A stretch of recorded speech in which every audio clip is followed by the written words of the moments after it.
Good morning and welcome to yet another edition of the Amazing Race Recap podcast from the UR Team Number Facebook group. My name is Michael Harmstone and I am joined as ever by British Columbia's 14th favourite attraction. He's catching up to the seawall. It's Logan Saunders. Good morning. Good morning, Canada, again. And don't forget, as always, if you want to get in contact with us during the next hour, you can post comments on this video if you're watching on the YouTube channel. Alternatively, there's a Q&A on the Google Plus page, or you can get your opinions in on the Facebook group, which is linked in the video description. You can also tweet us using the hashtag yatncast, which you can see whenever I speak. It's down in that corner somewhere. So, what do we think of this episode, dare I ask? Looks like teams went to New Brunswick, and I think that about covers it. So the finale's on Sunday, and we have the podcast next Thursday from how I understand it. We do indeed. But seriously, holy crap, this was a boring episode. I never thought the most exciting team going home could produce unfold in the most boring way possible. Even worse, the most entertaining team did it to themselves, basically. Yeah, like, I'm not mad that the most entertaining and exciting team went home. It's more that we've had two maritime rounds in the first season, and I always consider those to be the worst two most poorly designed rounds of the first season, and now we've had two maritime rounds, and they're the two worst this season. When it comes to maritime legs in the Amazing Race Canada, producers just don't know how to make it good.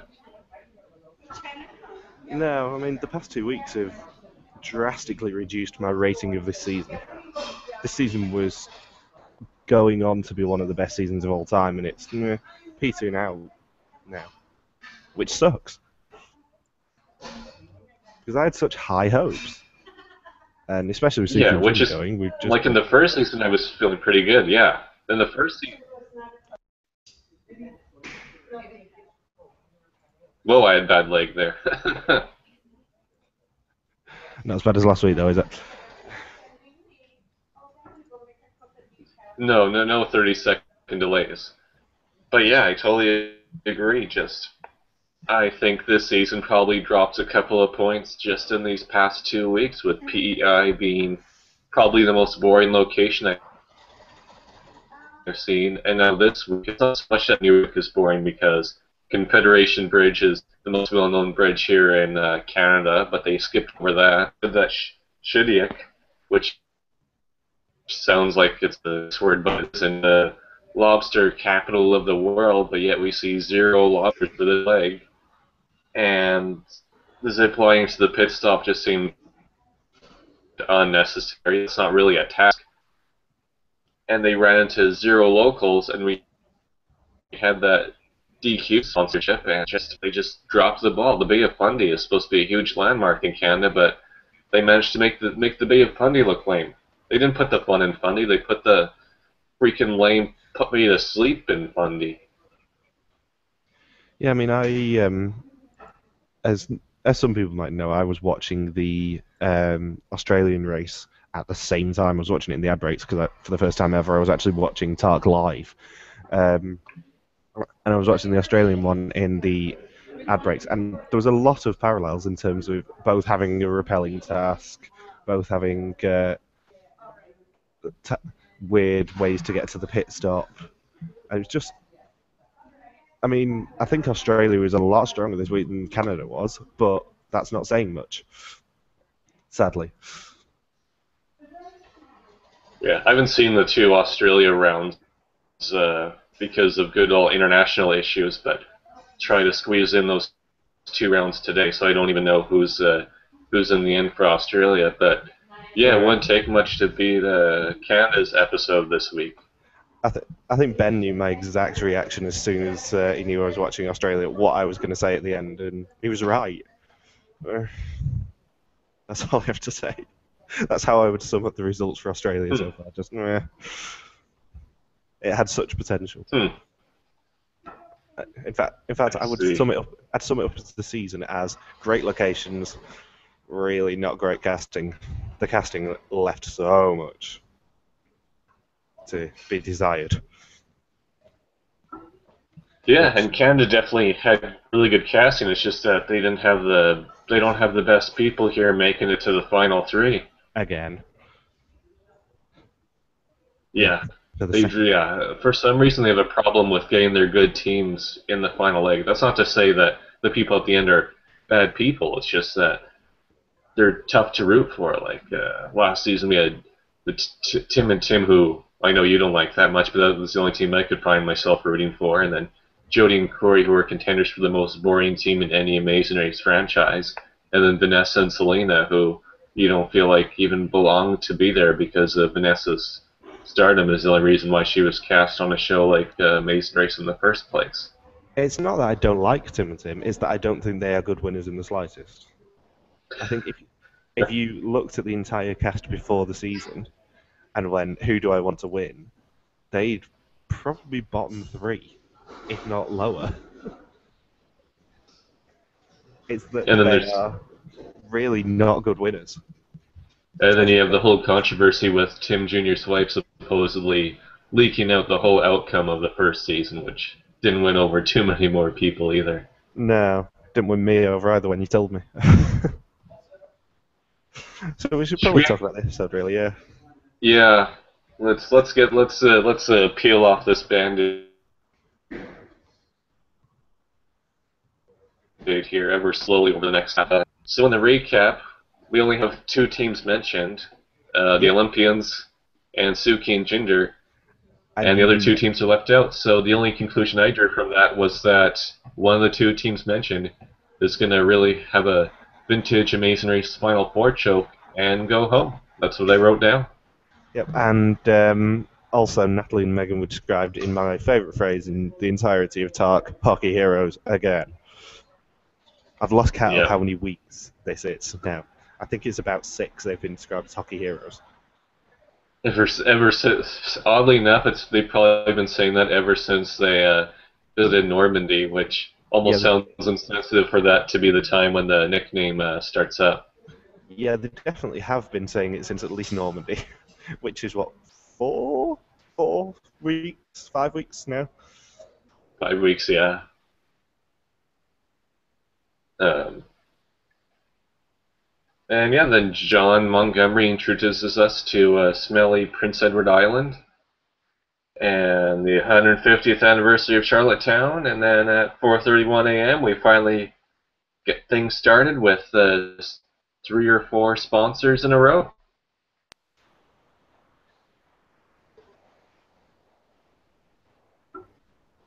Ooh. Can you hear me? Yeah, did you freeze up there? Yeah, I think I must have. Damn you, Wi-Fi. Uh, well, I didn't really say too much of it. Just said that just talked about the Smelly Eye, University of Charlottetown Accord, and then things start up at 4:31 a.m. for the teams. They do. And they, for like the 6th time this season, they've moved from the pit stop as well. They moved to Peaks Ward instead. Yeah, For some and reason. yes, and so Suki and Jinder open up their clue, drive across Confederation Bridge to the Bay of Fundy in a Chevrolet Trax, and if that isn't enough sponsorship, they also have to go to a Dairy Queen, which is a Dairy Queen's Acadian birthday party, which I don't know if Acadians likes Dairy Queen that much, in the town of Shediac, which is the lobster capital of the world. And they get to work as employees at DQ. I mean, we guessed last week that Mickey and Pete had probably been to, or probably worked in a DQ before, but they actually hadn't. They did say that themselves. Yeah, Pete even said he's never done anything in the service industry, which surprised me. Yeah. And I think this is the closest our departure times have been all season as well. We had Suki and Jinder at 4:31, Nat Meg at 4:32, Mickey and Pete at 4:38, and Ryan and Rob at 5:09. And they also That's have. because that's because Ryan and Rob. It wasn't so much that teams were close together; it's just that Ryan and Rob were a little less behind than usual. And teams also had 20 toonies on their Scotiabank Gold American Express card for this leg of the race. Indeed, they did. I've been trying to convince my family that Canadian money goes loonies as $1, toonies as $2, and then they have done commemorative spoonies for $3. Yes, the limited edition Spoonie that'll come out if the Olympians win this season. Oh, I just keep thinking to that image from your blog with spoonies. Yeah, it got retweeted a lot. It was one of my prouder accomplishments on Twitter. It made me laugh a lot. um, And Suki and Jinder start their the the commemorative Nathan and Jennifer Masonry's 12 Final Four choke by running through a red light and receiving the first ever instant penalty on the Amazing Race. yeah, and the Jet and Dave choke as well. Don't forget Jet and Dave, probably the biggest characters of last season, went out in fourth as well. In slightly more subtle Yeah, fashion, but just a huge. Yeah, just a huge choke though. Just they ran through a red light and it was fourth. Yeah, from 4:30 in the morning. I'm thinking, what traffic do you have to compete with that early? yeah. Also, they were probably going to have an equaliser when they got to the DQA.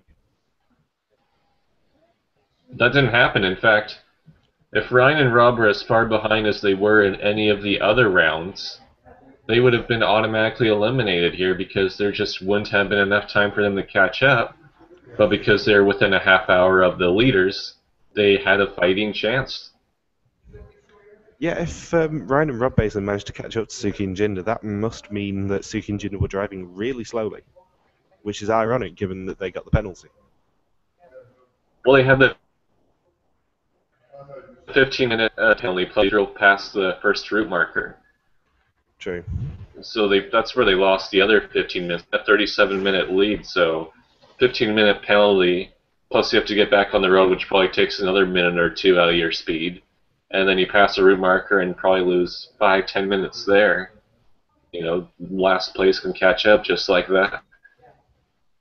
Do you notice that Natalie and Megan described this week as the semi-final game as well? Yeah, that was going to be that we can't get away from the hockey analogies whatsoever. Well, it doesn't help that John Montgomery refers it to as the semi-final game as well. But yeah, that's all we got to hear all episode. And supposedly next week is the gold medal game. So yeah, I mean, it's good almost luck suffering through those analogies. It's almost like they're hockey players. I mean, they're so subtle about it, you wouldn't ever guess. Did Bates and Anthony ever make this many references? No, did they hell? They were too busy dominating the season.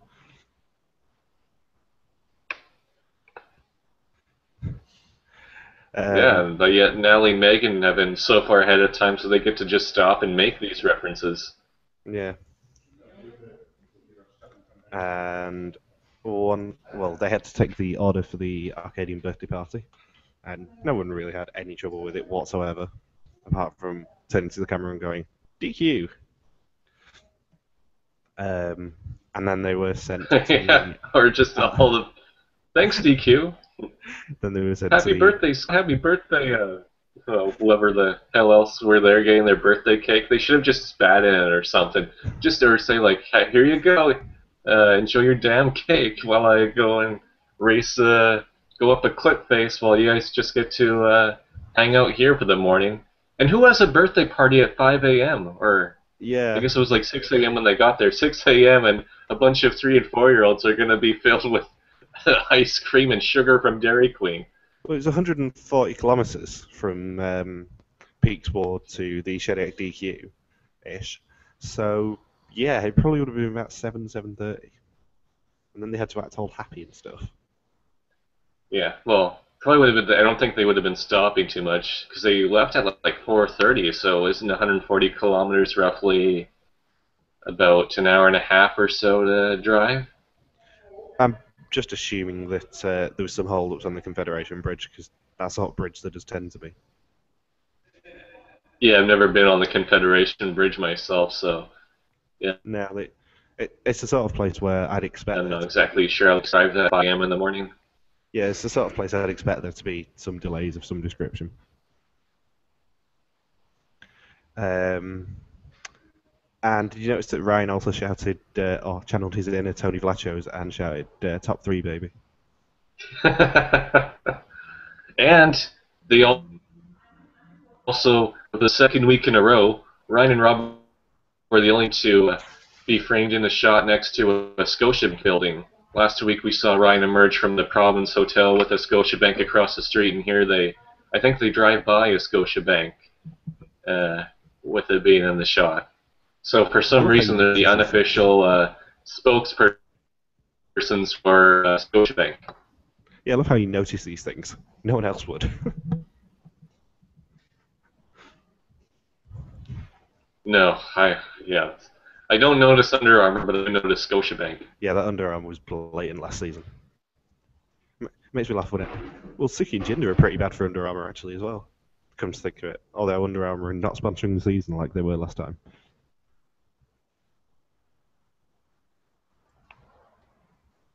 I think it's probably because of my... Did you get Mickey and Pete's Hungry Hippos analogy at the start? Yeah, the Hungry Hungry Hippos for a win, weren't they? Yes. That was it. No, there wasn't anything really woody about that. I think they just were trying to communicate. They hope that there was a Hungry Hungry Hippos roadblock or a Hungry Hungry Hippos task at the DQ. Maybe they brought Hungry Hungry Hippos to the birthday party. Who knows? Is that Also, Acadian? also, if you're going to go to a birthday party at 7 in the morning, you really do not want ice cream. That's like the worst thing to choose. Yeah, that's what I was saying. Just Oh. 7 a.m. and and then they were all like 3 and 4-year-olds. One kid was turkey, and he gets a blizzard. Yeah, just from a brain freeze point of view, you do not want a blizzard.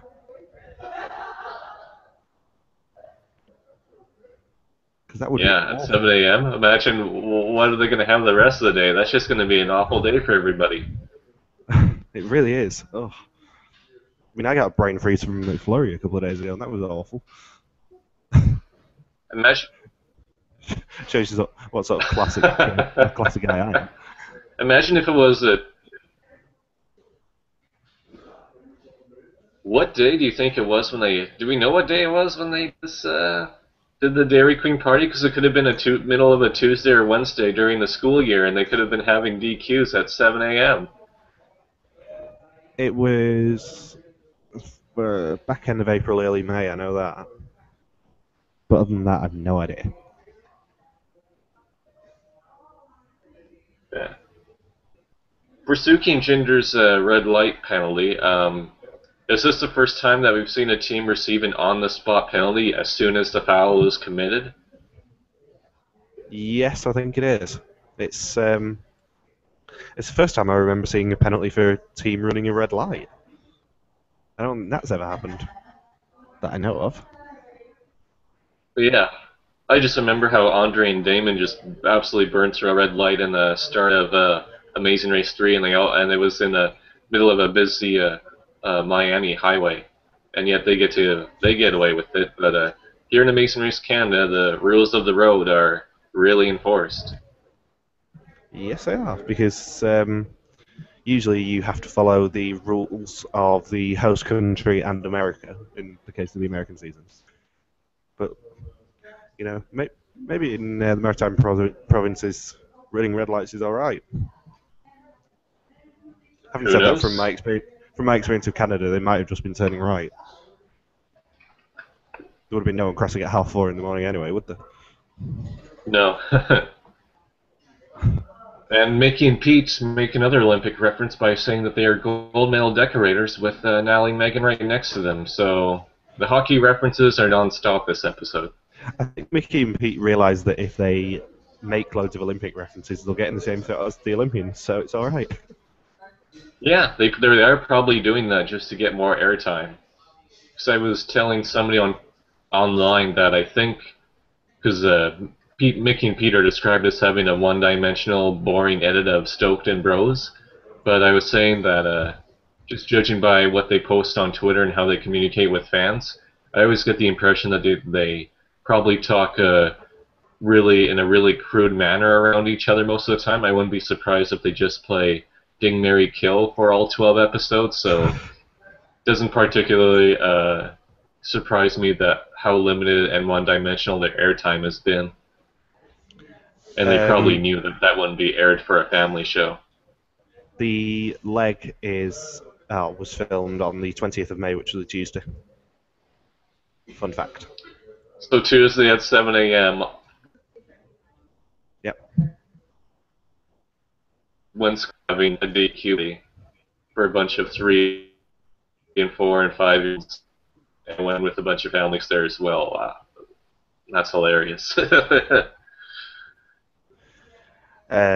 So once teams got through the DQ task, I know it's a terrible hardship for them. They had to go to the Albert County Museum and search the buildings for their next clue.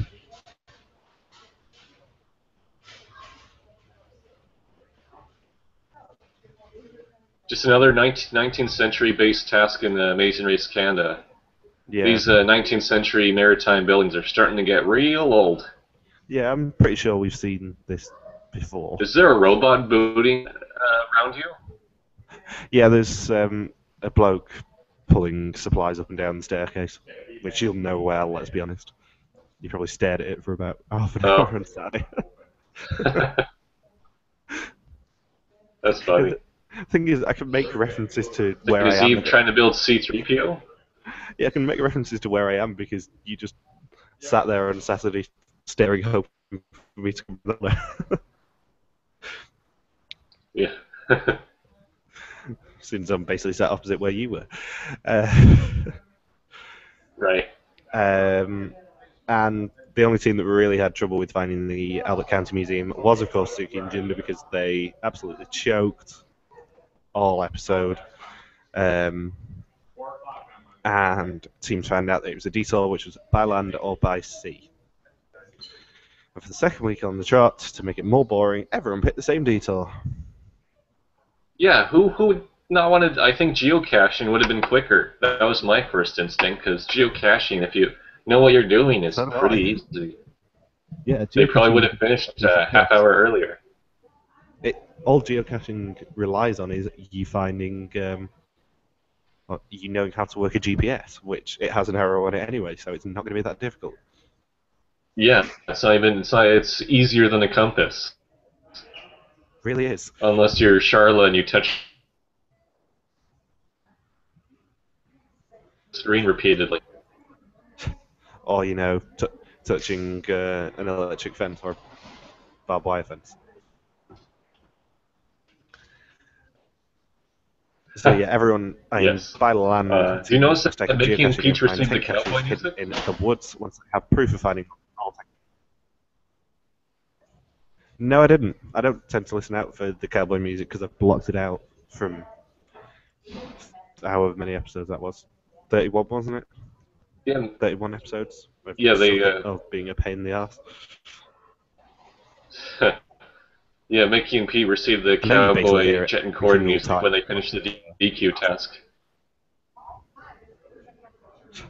Yeah, I know you're familiar with it because of TAR 16, but I don't tend to listen out. I'm blogging Amazing Race 16 right now, and whenever the jet and cord music plays, it really sticks out to me. But yes, continue.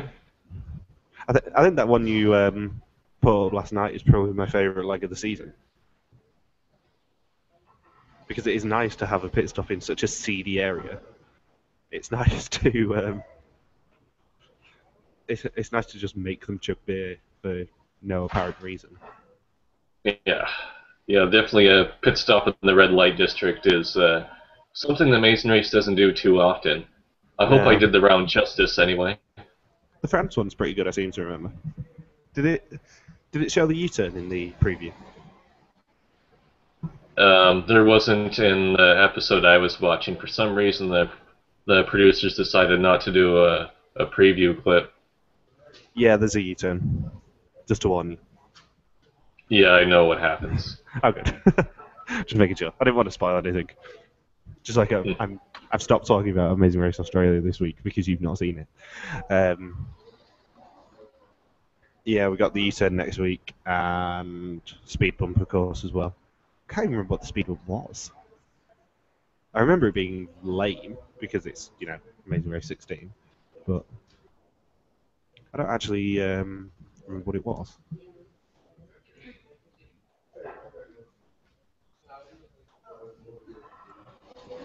So, should we go back? Should we continue on with Amazing Race 16 episode 4, or should we go back to the dreaded Amazing Race Canada boring episode that we can wrap up in probably within the next 10 minutes? Yes.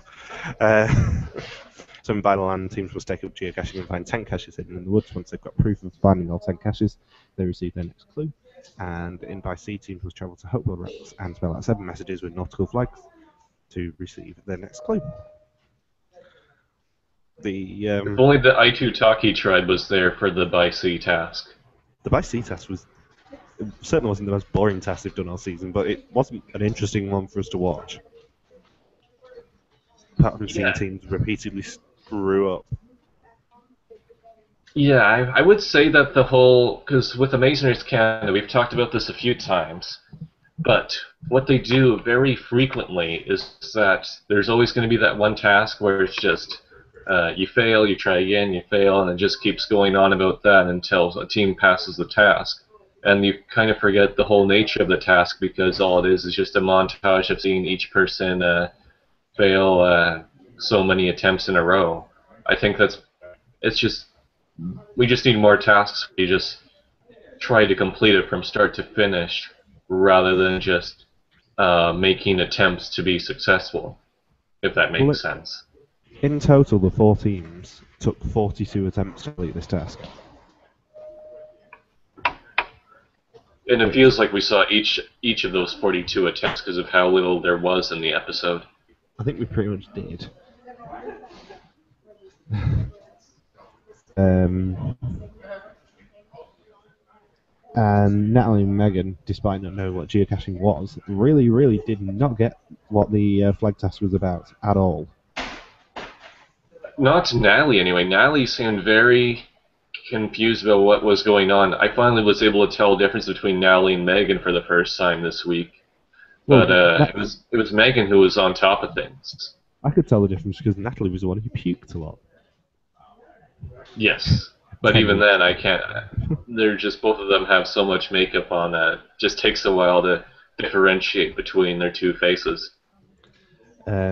Yeah, Megan was probably the MVP of the episode in terms of actually getting everything done. Yes, although Natalie had to do the fix up her zipline gear for some reason, Megan didn't do that task. Probably because of her hand. And Natalie did the roadblock as well. Megan did not do the roadblock. Yeah, Megan did do the roadblock with her hand. Natalie did the harnessing up because of Megan's hand. Right, that makes sense. Well, the broken hand wasn't referenced this week. Yes, it was. The broken hand hasn't been referenced in a while. Oh, it was? Was referenced this week. Because when Spoonie starts doing the roadblock, Megan says, and she's got to do it because of my hand. Or words to that effect. Oh, okay, so it was just said in passing. It wasn't like, here's my hand, it's all broken, and that is why Natalie had to do this task.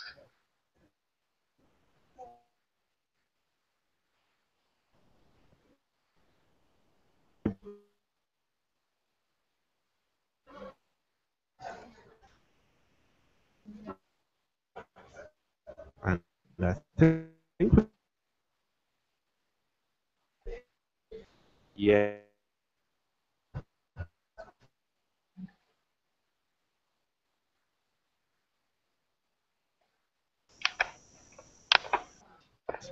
Ah, I can hear you again. Awesome.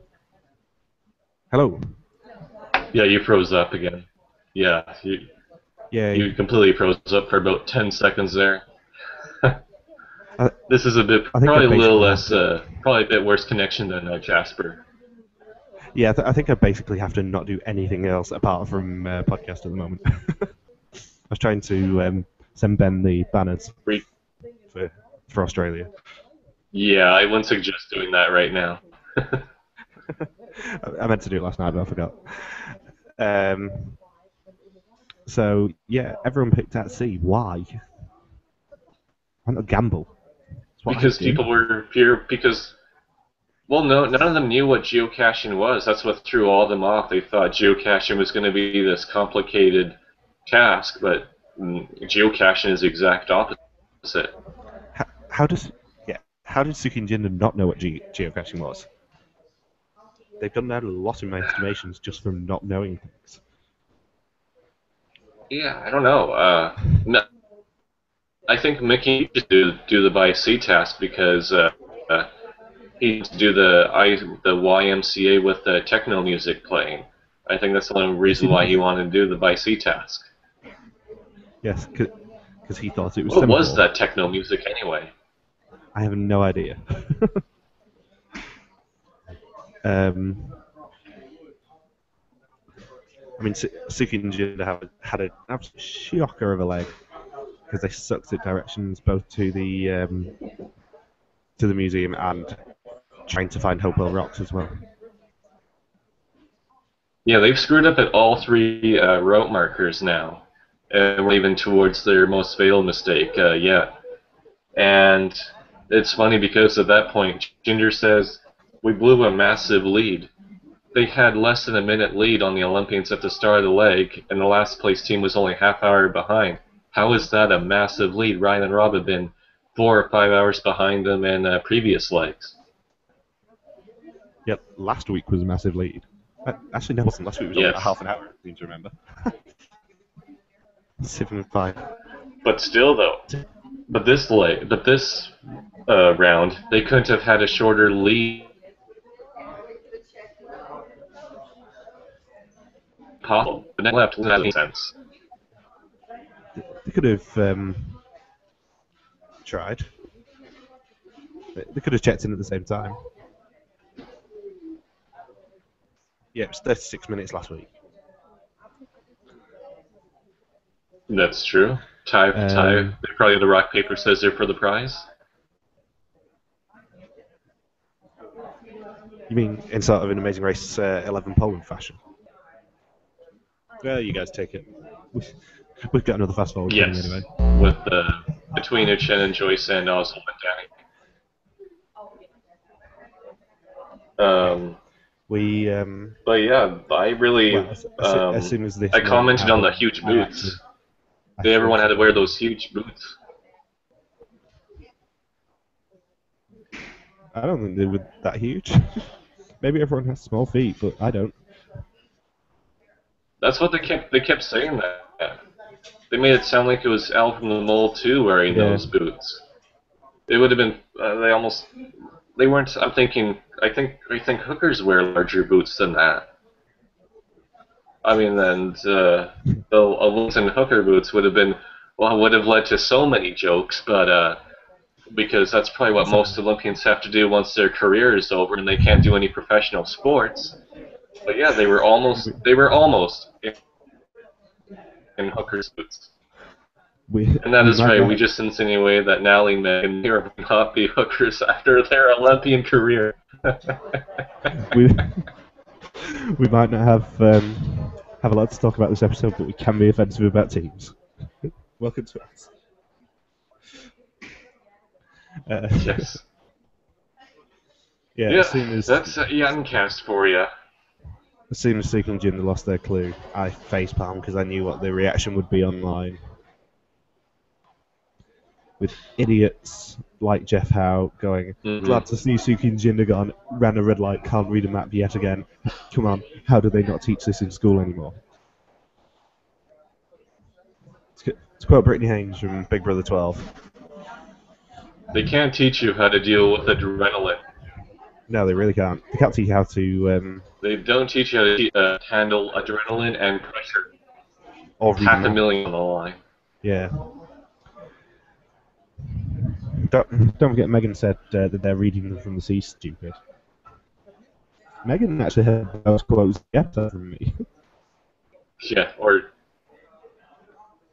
Yeah, she could, and she didn't know how the rope and pulley worked. She tried to pull on the one rope and it went nowhere.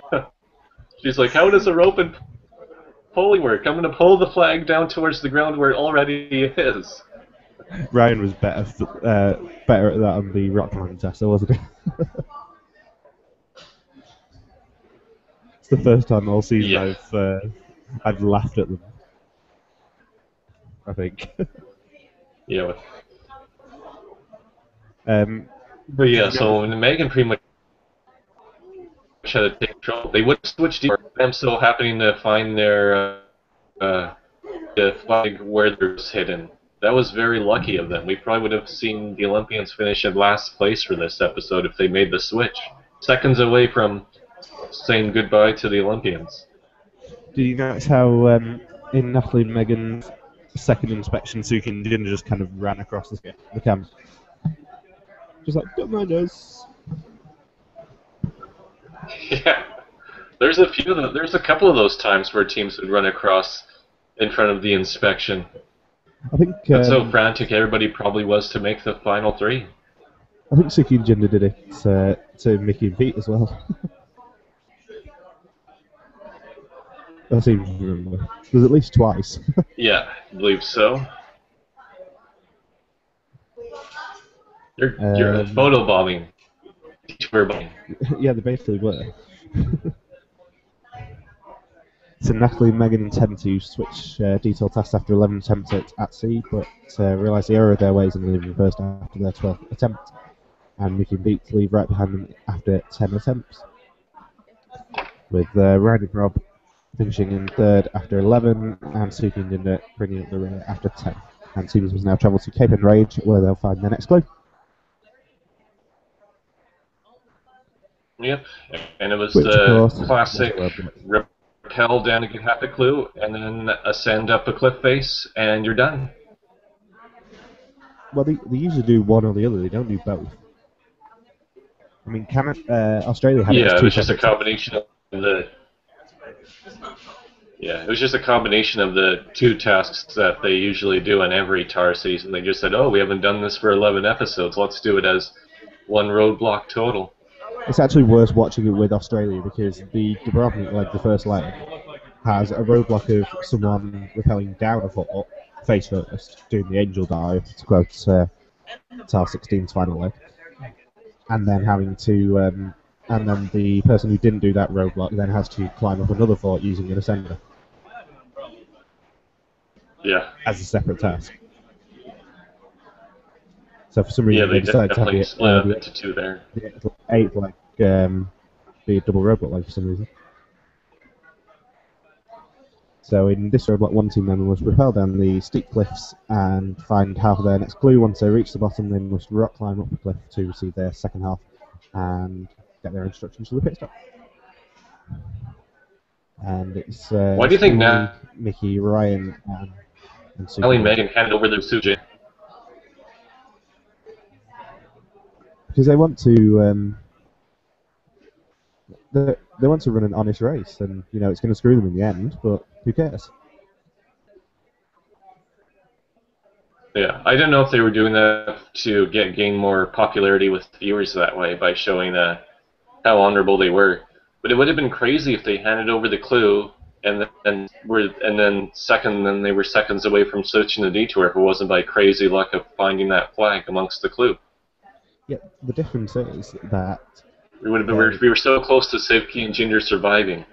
I think if they were going to do it in a manipulative way, they probably would have done it with a team that they thought people were going to like. Because if you saw everyone's reaction when they saw Suki and Jinder, they really weren't very happy. No, not the most welcoming reaction on the shores of the Bay of Fundy.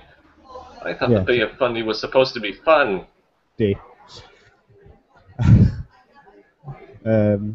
So yeah, Ryan was a rare delight in this task with his poor rock climbing skills. And that is literally the only note about the roadblock. Yeah, a human red light.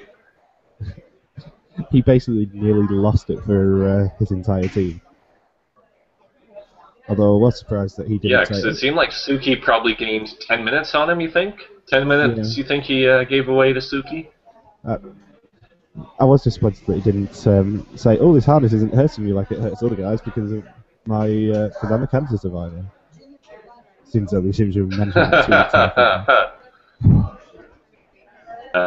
Just throw in that little plug in there. I felt so bad for Suki and Jinder when Ryan and Rob left there. Because there was no chance for them to catch up. And they really... Yeah. I felt so bad for Jinder standing at the top going, I don't want to cry in front of my sister. Because she'll then know it's over. Where Suki was like 10 feet below crying herself because she knew it was over. Yeah, I think Suki probably got the idea that if you don't see Ryan and Rob, and you know that the pit stop is right around the corner, you're probably done for the season. Yeah. And the two halves of the clue spelled out that one team member was correctly attached the harness to their partner, and once the guide is satisfied, both team members must zip line across to the pit stop, which is Cape Enraged Lighthouse. And I wish that I wish the Olympians would have lost because Spooner didn't know how to put on the harness gear properly. Yeah, I mean, it was so disappointing. I like pit stop entrances like this to stop them having to run in or something like that, but it's so linear. You know exactly who's going to go. They should have had 2 zip lines to it, so that at least there's some intrigue. Yeah, and it just made me flash back to how Charlotte and Myrna got eliminated in the 5th season of the Amazing Race, where they had the zip line right after the roadblock, and there was just no chance for them to beat useless Cammy and Carly of all people. Yeah. So Natalie and Megan shockingly win their 7th leg of the race and win flights to the US and $5,000. Mickey and Pete coming in 2nd, and Ryan and Rob coming in 3rd. And sadly, the dearly departed are Suki and Jinder. And they now get the special prize of meeting Gordon Wayne. Yeah. How about that? They don't watch us anyway, so it's great. So I have zero notes on the Roblox task. I have 1 note. Onwards, other than what we have notes on. I was just doing. It was summary. Yeah. More than comedy. Anytime that an episode only has summary available, it is a really bad episode. Yeah. This was. And that's all I had. It was just like A, B, then C, then D. Well, this wasn't a really bad episode. This was just a really boring episode. We have podcasted about much worse episodes. All of which are in Amazing Race 24. Mm-hmm. Amazing Race All Stars. Yeah. It's Amazing Race 24. It's not All Stars. There was zero interaction with. I mean, the only other comment that we didn't really cover is that the guy at the detour had a wicked beard. Yeah, but... And there was another guy and the pit stop greeter had a much smaller beard. I was just talking about beards half the time when I was writing down my notes. As my dad likes to point out, it's a traditional Canadian attire is a beard, so... It is. It truly is. Yeah. Beards are a national symbol. More so than syrup or ice hockey. Yeah, what was it my dad said to you? It was, I like Canada because I fit in because I'm massive and have got a beard. Yeah. Yeah, that made me chuckle. And so next time we have the season finale in Ottawa. I don't know why they pronounce it like no more Maritimes. No more Maritimes. I love not being in the Maritimes anymore. Can I just point out our first Ontario leg of the season? We have not visited Ontario at all, with the exception of your transfers. Yeah, because last season it started in Ontario and it finished in Ontario because it makes sense because a huge part of the Canadian population is in Ontario. That's where all of the media is based, and we usually have 5. We had 5 teams last season from Ontario, and this season we have 5.5 teams from Ontario. So it makes a ton of sense to not really visit Ontario that much until the very end. Yeah, because it would have been hometown advantage, and people would have got eliminated. Exactly. So we have literal roadblocks, gold medal games, and what the hell? They're kayaking in Ontario. we finally reached the task where Mickey and Pete basically get to screw up at their own thing. Yep, it's Mickey and Pete's turn to squander away $500,000. But it looks but I said a few weeks ago that there were 6 teams remaining and only 3 of them had a shot at winning based on the edit. 2 of those teams are now eliminated, and the only ones remaining that I feel that have an edit that can lead to their victory is Mickey and Pete. I do not think that Natalie and Megan will tie the franchise record for wins. I 100% agree. I think that next Thursday we will be podcasting about a Mickey and Pete win, because they're getting the Tim and Tim just got to win one edit, which is actually what Mickey and Pete said at the pit stop this time. Just got to win one.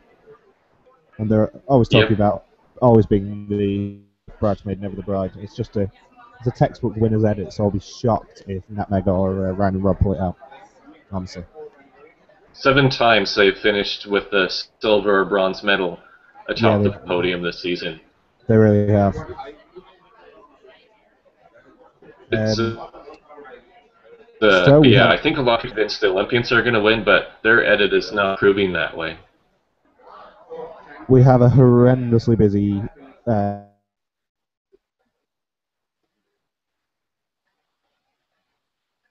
Oh, you froze up again. Hello? Sunday is coming on yatncast. We got the 25 cast preview this coming Sunday with you and Ben, as far as I know. At 7 a.m. PT, which is 3 p.m. GMT. Yep. Ben and I will be previewing the 25 cast. And then next Thursday, it will be us podcasting about the upcoming finale, which is on Sunday, of Amazing Race Canada.